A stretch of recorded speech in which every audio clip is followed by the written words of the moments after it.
Hello students, स्वागत है आप सबका बिरजुरंगे बॉयलर्स इन नीट पॉइंट में। बच्चों, हमारा चैप्टर शुरू है मॉलिक्यूलर बेसिस ऑफ इनहेरिटेंस और उस चैप्टर में आज जो हम पढ़ेंगे वो टॉपिक होगा ट्रांसलेशन। वो टॉपिक एनसीईआरटी का 6.7 टॉपिक होगा, दैट्स अ ट्रांसलेशन। तो ट्रांसलेशन ये वर्ड क्या सिंबलाइज़ करेगा? ट्रांसलेशन का मीनिंग ये है कि आप किसी सब्सटेंस को ट्रांसलेट कर रहे हैं, आप किसी वर्ड्स को ट्रांसलेट कर रहे हैं। जैसे संस्कृत भाषा है, संस्कृत को आप ट्रांसलेट कर रहे हैं हिंदी में, that's called as translation. Got it? अब जैसे मैंने संस्कृत से हिंदी कहा या फिर संस्कृत से कोई भी और भाषा, लेकिन आप ट्रांसलेट ही कर रहे हैं वहाँ पे, तो उस तरह का हम अगर एग्ज़ाम्पल ले और वो एग्ज़ाम्पल यहाँ पे ज्वाइन करें तो वो कैसे होगा वो देखिए। यहाँ पे mRNA था जो ट्रांसक्रिप्शन के वक्त बना था। mRNA से जो इन्फॉर्मेशन है, जो mRNA के अंदर जो इन्फॉर्मेशन है, उस इन्फॉर्मेशन का यूज़ करके हमने प्रोटीन बनाया। ओके, इस स्टेप को हमने सीधी सी बात कहे ट्रांसलेशन कहा था। Got it? अब ये होता कैसे है, इनके पीछे क्या मैकेनिज़्म क्या है, वही बात आज हमें करनी पड़ेगी। पहले मैं आपको एक चीज़ समझाऊँ। इसमें mRNA में कोडॉन्स थे, जैसे मैं लिख रहा हूँ यहाँ पे AUG, AGU, उसके बाद में UU, तो ये कुछ कोडॉन्स है। अब इस कोडॉन के अंदर इन्फॉर्मेशन छिपी है, वही इन्फॉर्मेशन हमें पढ़नी होगी और उसी इन्फॉर्मेशन का यूज़ करके हमें यहाँ प्रोटीन बनाने पड़ेंगे। आपको ये पता है प्रोटीन अमीनो एसिड की चेन से बनते हैं, मतलब यहाँ पे अमीनो एसिड्स और कोडॉन, इनका कोई रिलेशन होगा। लास्ट टाइम मैंने आपको समझाया था कोडॉन्स और अमीनो एसिड का एक रिलेशन होगा, हमने जेनेटिक कोड में पढ़ा था वो। Got it? अब हमें करना क्या है, आप ये कोडॉन का पढ़िए, AUG है, इसके अंदर इन्फॉर्मेशन छिपी है और AUG नाम का कोडॉन जो है वो कौन से अमीनो एसिड को एक्टिव करेगा? यहाँ पे वो डेफिनेटली AUG एक्टिव करेगा मिथियोनिन को, क्लियर। AGU करेगा सेरिन को, क्लियर। और UU वो करेगा फिनिल एलेनिन। अब जिन बच्चों को ये पता नहीं है कोडॉन के मतलब अमीनो एसिड के बाद, इतना याद रखो आप कि यहाँ कोडॉन होंगे और वो कोडॉन पर्टिकुलर, जैसे फ्लो चार्ट में दिया है, जेनेटिक कोड के चार्ट में दिया है, उसी तरह ये कोडॉन जो है रिस्पेक्टिव अमीनो एसिड को एक्टिव करेंगे। AUG पढ़ा, मिथियोनिन लगा, AGU पढ़ा, सीरीन लगा, UU पढ़ा तो फिनिलेन लगा। ऐसे अमीनो एसिड का सीक्वेंस लगा तब जाके प्रोटीन बना। That's called as translation. आपको कोडॉन पढ़ने हैं और सीक्वेंस लगाना है और प्रोटीन को फॉर्मेशन करना है। ओके, तो ये बात ट्रांसलेशन की हो गई। आगे हम ये पढ़ेंगे कि ये ट्रांसलेशन होता कैसे है, इसका मैकेनिज़्म क्या है। Got it? तो जैसे बच्चों मैंने आपसे कहा कि हमें पढ़ना होगा कि ये मैकेनिज़्म होता कैसे है ट्रांसलेशन का, तो उसका जो पहला पॉइंट है वो है एक्टिवेशन ऑफ अमीनो एसिड्स। इस पूरे खेल में अमीनो एसिड का ही रोल रहेगा जो सीक्वेंस बनाएगा, जो प्रोटीन की चेन बनाएगा। Got it? अब हमें उस अमीनो एसिड को सबसे पहले एक्टिव करना पड़ेगा, क्योंकि जो अमीनो एसिड एक्टिव नहीं है वो प्रोटीन नहीं बना सकते, वो चेन में टेक पार्ट नहीं कर सकते। So our first duty is to activate the amino acids. तो अमीनो एसिड को अगर एक्टिव करना होगा तो मैं क्या लिख रहा हूँ देखिए। तो मैंने यहाँ लिखा पहले अमीनो एसिड्स, इनको एक्टिव करने के लिए यहाँ पे चाहिए ATP, क्योंकि एनर्जी वहाँ पे डेफिनेटली लगेगी, प्लस हमें चाहिए वहाँ पे एंजाइम्स। एंजाइम का नाम भी आप याद रखो। एंजाइम लगेगा हमें amino acid tRNA synthetase. Amino acid tRNA synthetase, that's enzyme. तो इन तीनों की रिक्वायरमेंट अमीनो एसिड, ATP और एंजाइम, ये तीनों साथ में वर्क करेंगे, साथ में कंबाइन होंगे और तब जाके वहाँ पे हमें मिलेगा ए का मतलब है अमीनो एसिड अब ये बॉन्ड बना, ATP की जगह AMP आया, 2 फॉस्फरस यहाँ से निकल गए और लास्टली कौन आया? एंजाइम्स। इन तीनों का यहाँ पे बन चुका है as a complex. Amino acid, ATP plus enzyme, ये तीनों का यहाँ पे कॉम्बिनेशन के बाद कॉम्प्लेक्स बन चुका है।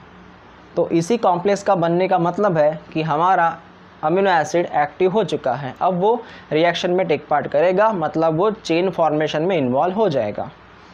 और दूसरी बात, यहाँ पे जब ATP जो है उसको हमने AMP में कन्वर्ट किया, मतलब है यहाँ से 2 फॉस्फरस जो है वो रिमूव हो चुके हैं, 2 फॉस्फरस। Got it? तो ये है हमारी रिएक्शन, मतलब पहली step, that is activation of amino acids. इसके बाद जो हमें सेकंड रिएक्शन देखनी है, उसमें हमें tRNA को एक्टिव करना है, that's called as charging of tRNA। तो जैसे बच्चों मैंने लास्ट टाइम कहा कि हमें चार्जिंग ऑफ tRNA करना है, मतलब हमें अमीनो एसिड को हमने tRNA को एक्टिव करना है, इट्स अ कंपलसरी। अगर आप tRNA को एक्टिव नहीं करते तो tRNA भी ट्रांसलेशन में टेक पार्ट नहीं लेगा। एक्चुअली हमें tRNA को एक्टिव करने का मतलब क्या है? tRNA को हमें अमीनो एसिड के साथ बॉन्ड क्रिएट करना है, tRNA प्लस अमीनो एसिड इनका कॉम्बिनेशन करना है, दैट्स चार्जिंग ऑफ tRNA। देखते हैं कैसे होता है ये। तो this are charging of tRNA, that's activation of tRNA। इसके पहले जो हमारा कॉम्प्लेक्स पता है क्या था? अमीनो एसिड, AMP और एंजाइम, ये कॉम्प्लेक्स था। इनकी मुलाकात अभी होगी किसके साथ? tRNA के साथ। तो ये कॉम्प्लेक्स और tRNA दोनों मिल जाएंगे। मिलने के बाद हमें जो प्रोडक्ट मिलेगा वो मिलेगा अमीनो एसिड, वो तो मिलने ही वाला है, साथ में tRNA। तो ऐसे यहाँ पे पूरा कॉम्प्लेक्स बन चुका। लेकिन ये कॉम्प्लेक्स जो है वो अमीनो एसिड और tRNA का कॉम्प्लेक्स है। जब ये बन जाते हैं तब वहाँ से कौन कौन रिलीज़ होता देखिए। जब ये दोनों बन जाते हैं तो सबसे पहली बात, यहाँ से एंजाइम रिलीज़ हुआ और यहाँ से जो AMP है वो भी रिलीज़ हुआ। Got it? यहाँ पे एंजाइम और AMP दोनों रिलीज़ होंगे, अमीनो एसिड जो है वो tRNA से बॉन्ड बनाएगा। अब यहाँ पे tRNA चार्ज हो चुका है, अब वो ट्रांसलेशन में टेक पार्ट करने में है। हमारी 2 रिएक्शन फिनिश हुई। पहला मैंने कहा था कि अमीनो एसिड को एक्टिव करो, और दूसरा अभी जो मैंने कहा कि tRNA को आप चार्ज करो। ओके, अभी थर्ड स्टेप जो बात करेंगे वो करेंगे कि अमीनो एसिड की चेन कैसे बनाई जाए, मतलब है पॉलीपेप्टाइड चेन फॉर्मेशंस। जैसे बच्चों मैंने आपसे कहा कि अब हमें पढ़ना है पॉलीपेप्टाइड चेन फॉर्मेशन, मतलब अमीनो एसिड एक में के साथ लिंक करेंगे और एक प्रोटीन की चेन बनाएंगे। Got it? तो हमारा हेडलाइन है पॉलीपेप्टाइड चेन फॉर्मेशन। ये पढ़ते वक्त हमें पहली स्टेप पढ़नी है इनिशिएशन, दूसरा पढ़ना है इलॉन्गेशन और तीसरा पढ़ना है टर्मिनेशन।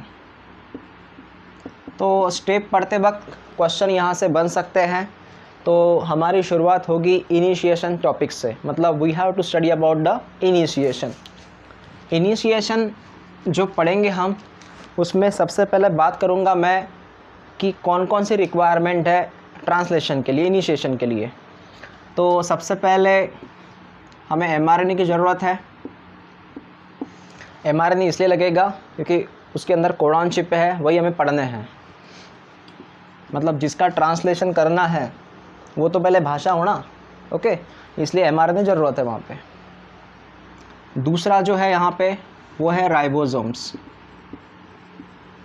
मैं थोड़ा राइबोसोम से बताऊँ आपको। राइबोसोम आपको पता है ये 2 तरह के हैं, प्रोकैरियोटिक और यूकैरियोटिक। प्रोकैरियोटिक राइबोसोम्स 70S वाले होते हैं और यूकैरियोटिक वाले 80S होते हैं। 70S के वापस 2 टाइप आते हैं, मतलब वो राइबोसोम स्मॉल है या लार्ज है। अगर लार्ज राइबोसोम है तो वो आएगा वहाँ पे 50S और स्मॉल है तो वो आएगा 30S, large and small. 80S की बात की जाए, अगर वो ATS में अगर वो लार्ज है तो वो आएगा 60s, अगर स्मॉल है तो वो आएगा 40s। तो ये ऑलरेडी हमने सेल में पढ़ा है कि प्रोकैरियोटिक में राइबोसोम किस तरह होते हैं। तो सिर्फ इतना याद रखना, राइबोसोम के 2 पार्ट है, large subunit and small subunit. तीसरी जो बात होगी बच्चों वो है that is called as tRNA। और स्पेशली मैंने आपसे कहा था कौन सा tRNA, चार्ज tRNA। हमने tRNA ऑलरेडी एक्टिवेट करके रखा है। So this is called as charge tRNA, क्योंकि वो अमीनो एसिड के साथ है। चौथी बात लगेगी इनिशिएशन फैक्टर। इनिशिएशन फैक्टर बच्चों 2 होते हैं। मतलब आप किन की बात कर रहे हैं, आप प्रोकैरियोटिक की बात कर रहे हैं कि यूकैरियोटिक की बात कर रहे हैं। अगर आप प्रोकैरियोटिक की बात कर रहे हैं तो वहाँ पे इनिशिएशन फैक्टर का इस तरह सिंबलाइज है IF इनिशिएशन फैक्टर। इसका IF जो है वो 3 तरह के हैं, मतलब इनिशिएशन फैक्टर 3 तरह के होते हैं। और यूकैरियोटिक में यूकैरियोटिक इनिशिएशन फैक्टर ये 9 तरह के हैं। सुनिए वंस अगेन, प्रोकैरियोटिक में जो इनिशिएशन फैक्टर्स है वो 3 तरह के हैं, यूकैरियोटिक में यूकैरियोटिक इनिशिएशन फैक्टर ये 9 तरह के होते हैं। Got it. तो आपको ये IF 3 से क्वेश्चन बन सकता है कि प्रोकैरियोटिक में कितने इनिशिएशन फैक्टर्स है, तो 3 हैं। ओके, तो यहाँ पे हमने जो टॉपिक फिनिश किया वो है एक्चुअल में इनिशिएशन। उसके बाद हम इनिशिएशन में ही कंटिन्यू करेंगे, जहाँ मैं आपको पढ़ाऊँगा इन सब का असेंबल हमें क्रिएट करना है, सबका यूज़ कैसे होगा। तो गॉट इट। तो बच्चों हमें शुरू करना है इनिशिएशन। यहाँ मैं आपको ये पढ़ाऊँगा कि हमने जो लास्ट टाइम जो रिक्वायरमेंट पढ़ी थी इनिशिएशन को लेके, वो सब के सब एक जगह पे कैसे आते हैं, कैसे उनको कलेक्ट किया जाता है। तो सबसे पहले मुझे यहाँ पे ड्रॉ करना पड़ेगा mRNA।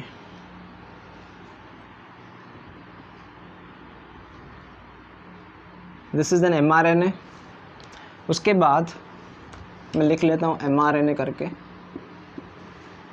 उसके बाद यहाँ मुझे सबसे पहले ज्वाइन करने हैं राइबोसोम, वो भी राइबोसोम का small unit, that is a small unit of ribosome. तो मैंने ये राइबोसोम का स्मॉल यूनिट यहाँ पे ज्वाइन किया है। और इस स्मॉल यूनिट को ज्वाइन करने के लिए जो फैक्टर की ज़रूरत है वो भी आपको मैं बताऊँ। तो स्मॉल यूनिट को यहाँ पे ज्वाइन करने के लिए वहाँ पे जो फैक्टर लगते हैं अब वो डिपेंड करता है प्रोकैरियोटिक में है कि यूकैरियोटिक में है। अगर वो प्रोकैरियोटिक में है तो वहाँ पे हमें ज़रूरत पड़ेगी इनिशिएशन फैक्टर 3 की, यहाँ इसको ज्वाइन करने के लिए राइबोसोम को mRNA से। और यूकैरियोटिक में अगर बात करें यूकैरियोटिक इनिशिएशन फैक्टर, तो वो ज़रूरत है 2 की। तो यहाँ पे प्रोकैरियोटिक में 3rd फैक्टर यूज़ होगा और इसमें 2nd फैक्टर यूज़ होगा। ओके, इसको याद रखना अच्छे से। तो यहाँ तक स्मॉल यूनिट तो यहाँ पे प्रॉपरली ज्वाइन हो चुका है। दूसरी बात, यहाँ पे जो कोडॉन है मैं लिख भी लेता हूँ, जैसे यहाँ पे AUG नाम का कोडॉन है। उसके बाद में यहाँ जो नेक्स्ट कोडॉन, AUG तो कन्फर्म है इनिशिएशन कोडॉन है। दूसरा मैं अपने मन से लिखा हूँ, दूसरा कोडॉन है AGU। ओके, दूसरा कोडॉन AGU। अब आपको करना क्या है, मतलब नेक्स्ट स्टेप क्या होगी। नेक्स्ट स्टेप मुझे यहाँ पे tRNA, चार्ज tRNA यहाँ पे ज्वाइन करना है। तो चार्ज tRNA मतलब ऐसा tRNA जो अमीनो एसिड के साथ बाइंड है। तो वो जो चार्ज tRNA है वो स्पेशली यहाँ पे ज्वाइंट होगा। मैं tRNA को इस तरह ड्रॉ कर रहा हूँ, पता है ना 2 हैंड्स है, फर्स्ट हैंड, सेकंड हैंड। ये जो पहला हैंड्स है यहाँ पे एक्चुअल में होगा अमीनो एसिड्स, और पहला अमीनो एसिड आपको पता है ना ये कोडॉन कौन सा है, AUG। तो इसका अमीनो एसिड कौन सा होगा, मिथियोनिन। तो मैं यहाँ पे लिख रहा हूँ यमीटी मिट मतलब मिथियोनिन। ओके, वो भी आप समझ लो। अगर ये यूकैरियोटिक है तो यहाँ मिथियोनिन होगा, मतलब अगर यूकैरियोटिक पढ़ा रहा हूँ मैं तो मिथियोनिन होगा। अगर प्रोकैरियोटिक पढ़ा रहा हूँ तो यहाँ पे फॉर्मिल मिथियोनिन होगा। ये मैंने आपको लास्ट टाइम समझाया था। मिथियोनिन यूकैरियोटिक में आता है, फॉर्मिल मिथियोनिन प्रोकैरियोटिक में आता है। तो यहाँ पे जो tRNA, ये tRNA है, ये tRNA प्रॉपरली पहले कोडॉन पे जॉइंट हुआ। ओके, अब ज्वाइनिंग होने के लिए इसके पास क्या चाहिए, इसके पास चाहिए कोडॉन के अपोजिट वाला pair, that is anti codon. तो इसका एंटी कोडॉन क्या होगा वो बताइए। इसका एंटी कोडॉन होगा A का अपोजिट यू का अपोजिट ए और जी का अपोजिट सी। इसका एक्चुअली जो एंटी कोडॉन होगा वो होगा UAC। बात समझ में आ गई? तो मुझे यहाँ कहना क्या है, मुझे कहना है कि जो पहला कोडॉन है AUG, इसके ऊपर tRNA ज्वाइन हो चुका है with their respective amino acid methionine. क्यों? क्योंकि AUG किसको कोड करेगा? मिथ्योनिन को। ओके, दूसरी बात मतलब ये तो हो गया क्लियर। नेक्स्ट क्या होगा? नेक्स्ट ये है कि आपको इसके ऊपर फिर राइबोसोम का जो लार्ज यूनिट है वो ज्वाइन करना पड़ेगा। This is called as large unit. और जो लार्ज यूनिट है, जैसे एग्जांपल अगर मैं प्रोकैरियोटिक की बात करूं तो स्मॉल यूनिट जो होगा वो कौन सा S है? वो 30S है। और लार्ज यूनिट 50S है। बात समझ में आ गई अगर प्रोकैरियोटिक की बात करूं तो। अब इन दोनों को ज्वाइन करने के लिए एक बात याद रखो, large unit small unit join के लिए मैग्नीशियम की ज़रूरत रहती है, Mg डाइपॉजिटिव, जो दोनों को ज्वाइन करते हैं। वैसे भी दो राइबोसोम एक साथ कब आते हैं? जब प्रोटीन सिंथेसिस होता है तब, साइटोप्लाज्म के अंदर। ओके, अदरवाइज़ अगर प्रोटीन नहीं बन रहा है तो दोनों राइबोसोम जो है वो अलग अलग रहते हैं। सिर्फ प्रोटीन मेकिंग के वक्त ही वो साथ में आते हैं, मैग्नीशियम की वजह से वो ज्वाइंट हो जाते हैं। और दूसरी बात, जैसे वो लार्ज यूनिट ज्वाइंट हुआ वहाँ पर भी कुछ फैक्टर्स वहाँ काम करेंगे। जैसे लार्ज के लिए जो प्रोकैरियोटिक है, मैं इनिशिएशन फैक्टर की बात कर रहा हूँ, प्रोकैरियोटिक है, इनके लगता है इनिशिएशन फैक्टर 1 जो ज्वाइनिंग में काम करेगा। और यूकैरियोटिक के लिए लगता है eukaryotic initiation factors 1 and eukaryotic initiation factor 4।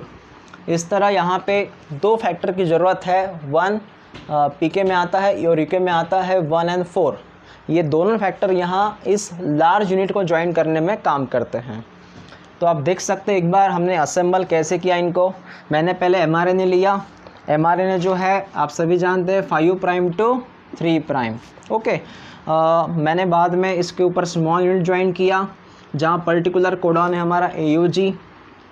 Join करने के लिए इन फैक्टर की ज़रूरत पड़ी। उसके बाद मैंने वहाँ पे tRNA ज्वाइन किया AUG को। उसके बाद मैंने लार्ज सब यूनिट जो है इनके ऊपर पूरी तरह से कैप्चर करवाया, मतलब इनको लार्ज सब यूनिट ज्वाइंट हुआ। इनको ज्वाइनिंग के लिए इस फैक्टर की ज़रूरत पड़ी। तो इस तरह बच्चों ये पूरा असेंबल बन चुका है। इनिशिएशन प्रोसेस जो है यहाँ पे फिनिश हुई, मतलब इनिशिएशन तो हमारा हो गया है। इसके बाद क्या होगा? इसके बाद जो है वो है इलॉन्गेशन। मतलब यहाँ पे असेंबल हो चुका है, अब वो चलने में है, मतलब अब वो रन करने में है, और उसी रनिंग को हम कहते हैं इलॉन्गेशन। Got it? सो बच्चों, जैसे मैंने आपसे कहा था इलॉन्गेशन के बारे में, ओके, इनिशिएशन हमारा हो चुका है, इलॉन्गेशन स्टार्ट करना है। इलॉन्गेशन का मतलब मैंने आपसे कहा था रन करने वाली प्रक्रिया जिसमें हमें अमीनो एसिड्स को ऐड करना पड़ेगा और एक प्रोटीन की चेन क्रिएट करनी पड़ेगी। तो आपके सामने मैंने डायग्राम यहाँ पे रखी है। ये डायग्राम मैंने ऑलरेडी इनिशिएशन के वक्त बनाई थी, जिसमें mRNA है, ये कोडॉन लगे हुए हैं, जिसमें यहाँ पे आप AUG, AGU ये दो कोडॉन देख सकते हैं। इसके साथ आप tRNA को देख सकते हैं, आप राइबोसोम को भी देख सकते हैं। Got it? अभी करना क्या है वो देखिए। इलॉन्गेशन में वैसे मैंने कहा कि इलॉन्गेशन में अमीनो एसिड ऐड होता रहेगा। Got it? अमीनो एसिड और ऐड होने के लिए वहाँ पे फैक्टर की ज़रूरत है, इलॉन्गेशन फैक्टर्स। तो प्रोकैरियोटिक में इलॉन्गेशन के दो फैक्टर्स है, EF-TU, EF-TS। Elongation factor TU, elongation factor TS। और यूकैरियोटिक में एक ही फैक्टर है, यूकैरियोटिक इलॉन्गेशन फैक्टर 1। तो ये फैक्टर काफ़ी इंपॉर्टेंट है जिस प्रोसेस को रन करेंगे। ये बात समझ में आ गई। आगे जो बात करेंगे हम, मैंने AUG के बारे में कहा था कि यहाँ पे tRNA ज्वाइंट होगा। ओके, वैसे ही एक जगह यहाँ पे खाली है। अब देखते हैं, मैं थोड़ा इन जगह के बारे में बात कर लूँ। यहाँ पे बच्चे होता है A साइट। A का मतलब होता है amino acid site, amino acid site. बच्चों एक्चुअली ये वो जगह है जहाँ से tRNA अंदर आएगा, चार्ज tRNA एंट्री करेगा, क्योंकि राइबोसोम के अंदर tRNA आने वाला है। तो कहाँ से आने वाला है? इस जगह से आने वाला है, A साइट से। रहा सवाल दूसरा, ये है P साइट। P का मतलब होता है पेप्टिडिल साइट। पेप्टिडिल साइट मतलब वो साइट है जहाँ पे पेप्टाइड बॉन्ड फॉर्म होगा।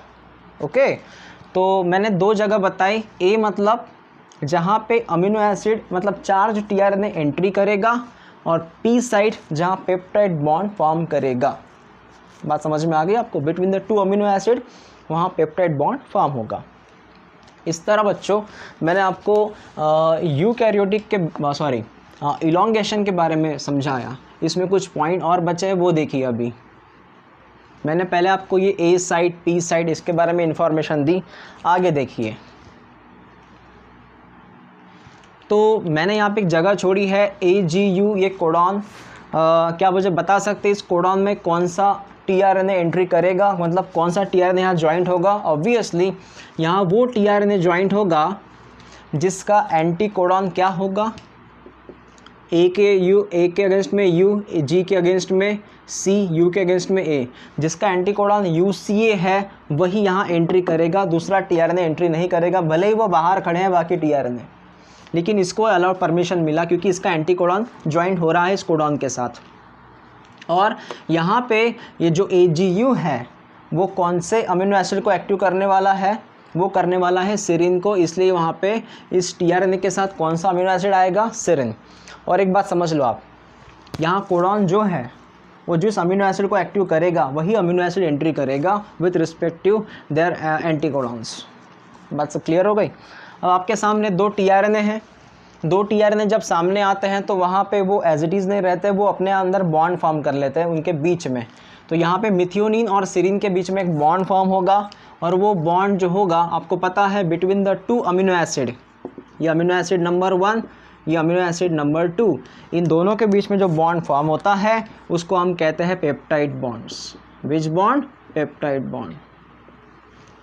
और ये बॉन्ड फॉर्म करने के लिए इस एंजाइम की ज़रूरत रहती है, एक एंजाइम चाहिए वहाँ पे। उस एंजाइम का नाम है, एंजाइम का नाम बच्चों याद रखो, peptidyl transferase. Peptidyl transferase, this enzyme is too much important to form the bond between the two charged tRNA।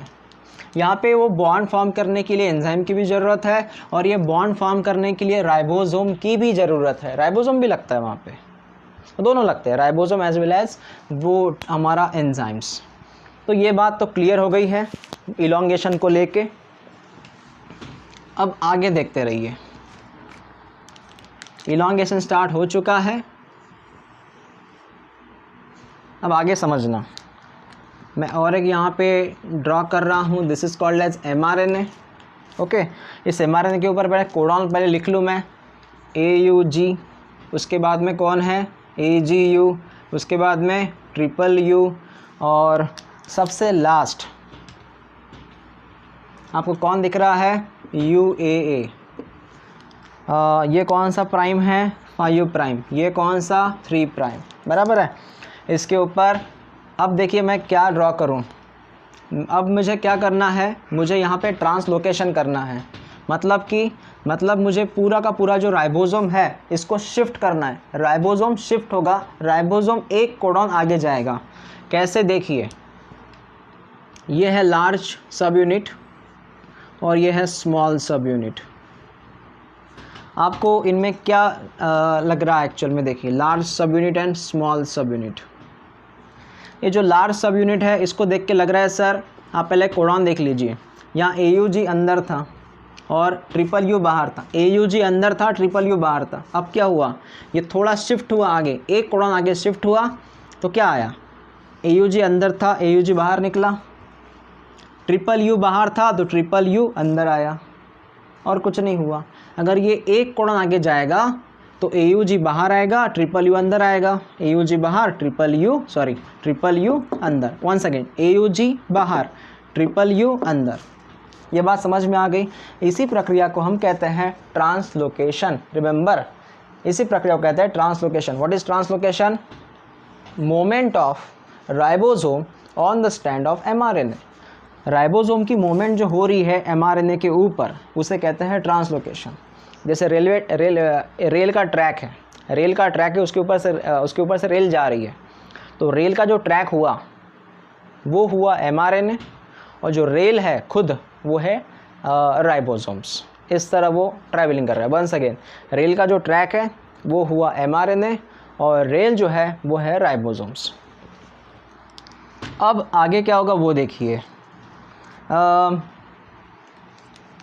यहाँ पे दो के बीच में बॉन्ड फॉर्म हुआ और यहाँ पे क्या होगा, ये जो tRNA है, ये tRNA अपना खुद का जो अमीनो एसिड है इसको सौंप देगा। tRNA ने, ये हम लिख लेते लगे तो यहाँ पे ये tRNA नंबर 1 है, ये 2 है। 1 नंबर के tRNA ने अपना जो अमीनो एसिड है वो सेकंड नंबर को सौंप दिया। उसके बाद ये जो फर्स्ट नंबर का tRNA है यहाँ से एग्ज़िट हो जाएगा। यहाँ पे और एक गेट रहता है एग्ज़िट करके, वहाँ से ये फर्स्ट नंबर का जो tRNA है वो निकल जाएगा। इसलिए आपको यहाँ पे क्या दिखेगा वो देखो, आपको दिखा देगा AGU, तो यहाँ पे AGU है। उसके बाद आपको यहाँ पे दिखाई देगा tRNA है, और जो tRNA है उसका जो एंटीकोडॉन है, सॉरी AGU का वो क्या है, UCA। इसके ऊपर कौन सा अमीनो एसिड था, सीरीन। सीरीन को कौन ज्वाइंट हुआ था, मिथियोनिन। वेरी गुड, क्योंकि यहाँ पे ये भी इसके ऊपर चला है ना, ये तो एग्जिट ही हुआ। कहीं दिख रहा है आपको UAC नाम का, कहीं पर भी आपको UAC दिख रहा है, UAC वाला tRNA? बिल्कुल नहीं, वो तो एग्जिट हुआ। लेकिन तो हम इसको ड्रॉ भी कर सकते हैं। ये tRNA वो है जिसका एक्चुअली एंटीकोडॉन था UAC, ये फर्स्ट नंबर का। लेकिन तो हम वहाँ पे लिख लेते हैं फर्स्ट नंबर का tRNA। ये कौन सा tRNA है, सेकंड नंबर का। ओके, अब नेक्स्ट ट्रिपल U। बताइए ट्रिपल U में कौन सा tRNA आएगा? सर ट्रिपल U में वो tRNA आएगा जिसका एंटीकोडॉन क्या होगा, AAA। Very good. अब ये बताइए ट्रिपल U में कौन सा अमीनो एसिड टेक पार्ट करे, कौन सा अमीनो एसिड को एक्टिव करेगा ट्रिपल U? ये करेगा phenylalanine, that is called as PHE। दोनों चार्ज tRNA हैं, इसको हम थर्ड नंबर ले लेते हैं। दोनों चार्ज tRNA जब सामने आते तो ऑब्वियसली क्या होगा, बॉन्ड फॉर्म होगा सेकंड और थर्ड के बीच में। तो यहाँ बॉन्ड फॉर्म होगा सीरीन और फिनिल एलेनिन के बीच में। ब्लैक कलर में इसको ड्रॉ कर लेता है, ये बॉन्ड फॉर्म हुआ। आपको आगे वाली स्टोरी पता है, जैसे बॉन्ड फॉर्म यहाँ पे हो चुका है। बॉन्ड फॉर्मेशन के बाद सीरीन और मिथियोनिन जो है वो दोनों, मतलब सेकंड नंबर का जो tRNA है उनके जो अमीनो एसिड्स है वो थर्ड नंबर में चले जाएंगे, मतलब वो यहाँ पे चले जाएंगे। ओके, जब वो यहाँ पे चले जाएंगे तो आप नेक्स्ट डायग्राम को देखिए। नेक्स्ट डायग्राम क्या होगी,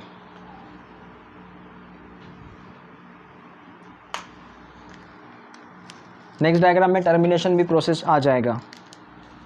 पहले मैं यहाँ पे लिख लूँ AUG पहला कोडॉन, AGU जो बाहर जाएगा अभी, ट्रिपल U, और अंत में कौन है, UAA। अब मुझे क्या डायग्राम अगर ड्रॉ करनी है तो मैं, और एक शिफ्ट होगा आगे शिफ्ट होने का मतलब है कि ये वाला जो है यहाँ पे आ चुका, इसके ऊपर ये लार्ज राइबोसोम्स जो है वो। चलो ये बात समझ में आ गई, क्योंकि और ट्रांसलोकेट हुआ ना, जब ये ट्रांसलोकेट हुआ है तो AGU बाहर निकलेगा और UAA अंदर आएगा। AGU बाहर निकला, UAA अंदर आया। बताइए अभी ट्रिपल U के ऊपर जो है वो कौन सा tRNA है? ट्रिपल U के ऊपर जो tRNA है उसका एंटीकोडॉन क्या होगा, AAA। गुड। और आप सभी जानते हैं इसके ऊपर अभी फिनिल एलानाइन तो है ही, इसके ऊपर है PHE। PHE के ऊपर कौन है दोस्तों, सीरीन एलानाइन, सॉरी सीरीन, और इसके ऊपर कौन था, मिथियोनिन। इस तरह किसकी चेन बन रही है, अमीनो एसिड की चेन बन रही है 1 बाय 1। आने वाला जो tRNA है वो tRNA के ऊपर जो प्रीवियस tRNA है वो अपने दोनों, मतलब जितने भी उसके पास अमीनो एसिड है वो आने वाले के ऊपर दे देता है। जैसे एग्जांपल देखो, फर्स्ट tRNA ने अपने अमीनो एसिड किसको दिए, सेकंड को दिए। सेकंड ने अपने अमीनो एसिड किसको दिए, थर्ड को दिए।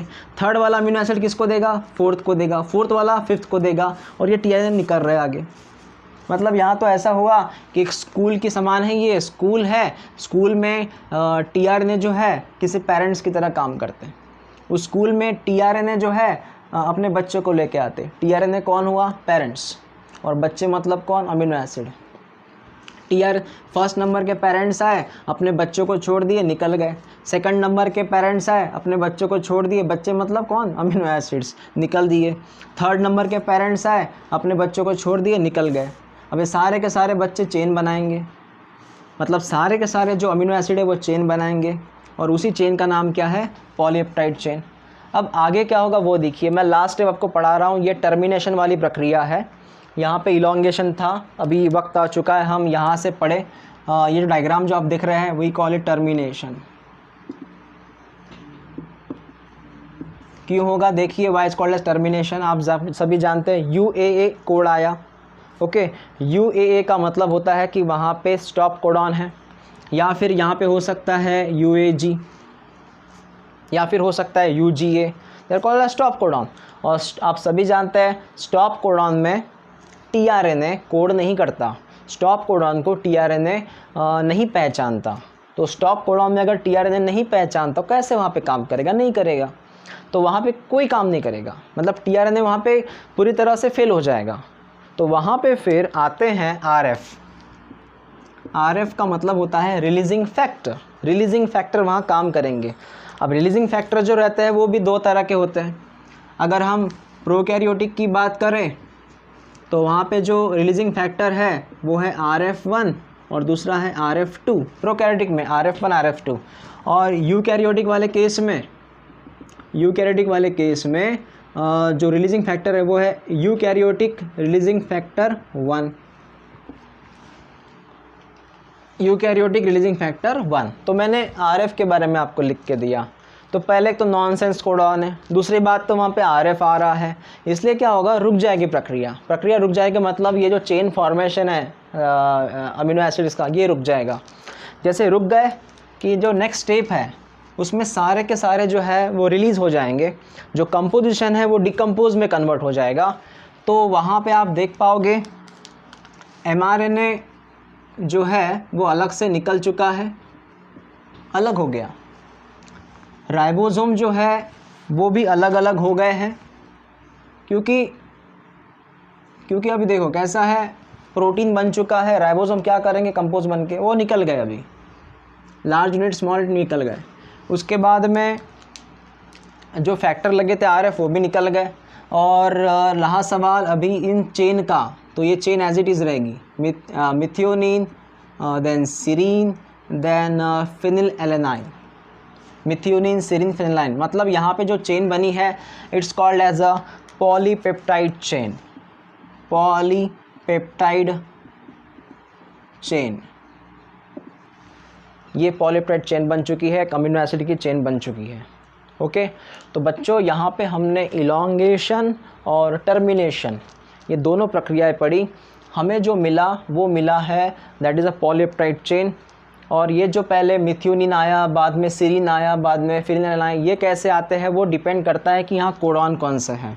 यहाँ जैसे कोडॉन होंगे वैसे वहाँ पे अमीनो एसिड की चेन बनेगी, वैसे अलग अलग वहाँ प्रोटीन बनेंगे। ओके, ये संस्कृत की भाषा में पहले वर्ड्स कौन से है उसके अकॉर्डिंग आप हिंदी में उसको ट्रांसलेट करते हैं, वर्डिंग चेंज, तो इधर भी वर्डिंग चेंज हो जाएगा, तो ऐसा रहेगा ये। तो अब तक जो हमने देखा वहाँ पे हमारा जो इनिशिएशन, इलॉन्गेशन, टर्मिनेशन, ये सारी प्रक्रिया फिनिश हो गई। उसके बाद लास्ट में हमें जो पढ़ना है वो कंट्रोलिंग एजेंट पढ़ने हैं ट्रांसलेशन के, जिसके ऊपर कोई एंटीबायोटिक्स काम करेगी। तो हम पढ़ेंगे अभी एंटीबायोटिक्स किस तरह ट्रांसलेशन को रोक पाती है। तो जैसे बच्चों मैंने आपसे कहा था कि हमें लास्टली बात करनी है एंटीबायोटिक जो है वो ट्रांसलेशन को कैसे रोक पाता है। शुरू करते हैं। आपके सामने एंटीबायोटिक के नाम दिए हैं, टेट्रासाइक्लिन, स्ट्रेप्टोमाइसिन, क्लोराम्फेनिकॉल, एरिथ्रोमाइसिन। तो टेट्रासाइक्लिन, आपको यहाँ से भी क्वेश्चन बन सकते हैं, प्रॉपर देखते रहना। टेट्रासाइक्लिन जो है वो किसी भी ट्रांसलेशन वाली प्रक्रिया को कैसे रोक पाएगा। स्पेशली हम जो एंटीबायोटिक यूज़ करते हैं बैक्टीरिया के लिए यूज़ करते हैं, और बैक्टीरिया को हम कैसे रोक पाते हैं। तो एक्चुअल में हम क्या करते हैं, एक तो बैक्टीरिया, एंटीबायोटिक के अलग मोड ऑफ एक्शन है, एक तो वो सेल वॉल फॉर्मेशन को बंद करवाएगा, मतलब सेल वॉल जो फॉर्म हो रही है उसको स्टॉप करेगा, या फिर वो जो सेंट्रल डोग्मा चल रहा है बैक्टीरिया के अंदर उसको रोक लगाएगा ट्रांसक्रिप्शन ट्रांसलेशन के लेवल पे। अब यहाँ पे वो ट्रांसलेशन के लेवल पे काम कर रहा है। टेट्रासाइक्लिन क्या करेगा, जो बाइंडिंग है राइबोसोम का और अमीनो एसिड टीआरएनए का, राइबोसोम का और अमीनो एसिड टीआरएनए का जो बाइंडिंग है उसके रोक लगाएगा। मतलब राइबोसोम से टीआरएनए, चार्ज टीआरएनए बाइंड नहीं हो पाएगा। अगर राइबोसोम से टीआरएनए बाइंड नहीं होगा तो ऑब्वियसली वहाँ पे वो प्रक्रिया रुक जाएगी, क्योंकि वहाँ पे अगर टीआरएनए नहीं आया तो कैसे रीड कर पाएगा, कोडॉन कैसे रीड होगा, एंटी कोडॉन कैसे मिल पाएगा, वो नहीं हो सकता। दूसरा स्ट्रेप्टोमाइसिन, ये क्या करेगा, जो इनिशिएशन वाली स्टेप है ट्रांसलेशन में, हमने पढ़ा है कैसे वो कंपोजिशन बनता है, तो वो कंपोजिशन होता ही नहीं वहाँ पे, क्योंकि इनिशिएशन प्रोसेस जो है ट्रांसलेशन की वहाँ पे रोक लगाता है स्ट्रेप्टोमाइसिन। तीसरा जो है क्लोराम्फेनिकॉल, ये क्या करेगा, जो एंजाइम है जिसने पेप्टाइड बॉन्ड फॉर्म किया था पेप्टिडिल ट्रांसफरेज, तो उस एंजाइम को ही रोक लगाता है। एंजाइम अपना काम जो है पेप्टाइड बॉन्ड फॉर्मेशन का प्रॉपरली नहीं कर सकता क्लोराम्फेनिकॉल में। लास्ट है एरिथ्रोमाइसिन, जो इनहिबिट करेगा ट्रांसलोकेशन को। याद आया, ट्रांसलोकेशन एमआरएनए के ऊपर जो रन कर रहा है, इलोंगेशन में पढ़ा था हमने, एमआरएनए के ऊपर प्रॉपरली जो राइबोसोम्स रन कर रहे हैं, that's called as a translocation, और वो ट्रांसलोकेशन रुक चुका है एरिथ्रोमाइसिन की वजह से।